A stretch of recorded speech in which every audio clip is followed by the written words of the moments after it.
I was thinking a really interesting thing there in that passage about the Samaritans is it says that they did not believe in Yeshua because his face was set towards Jerusalem.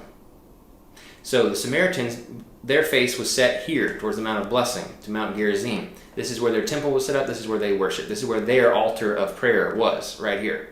But where was Yeshua's face set toward? It was faced toward Jerusalem, towards the restoration of the land of Israel, towards the Jewish people being restored, to salvation and redemption coming from the Jews, from Jerusalem, right? Salvation is from the Jewish people.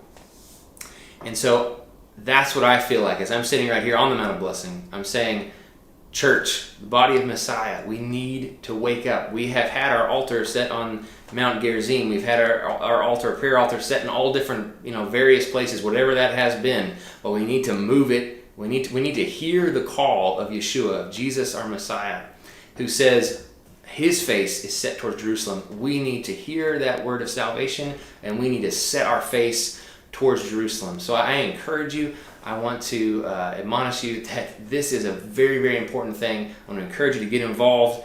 Go to the altarofprayer.com website, sign up for these prayer watches. I'm so excited, super, super excited. This is an international thing. We have the nations. Like I said, with Abraham, God said all the families of the earth. So this is an international project. All the families of the earth are coming together to be a part of this, to pray and to see great things happen. So I am very, very excited about this, and I want to invite you. Come on, let's be a part of this. Let's change the world. Let's see what happens when we pray and Jerusalem is made a praise in all the earth. When the Jewish people return back to the land, where we've had a taste. We've had an incredible amount of things happen over the last 70 years, but there's more, and it needs to happen, and God wants it to happen, and us who believe in Him need to pray and see these things come into existence. So I invite you to join us in this work, and I'm so honored and excited to be a part of it. So thank you, and shalom from the Mount of Blessing in the heartland of Israel.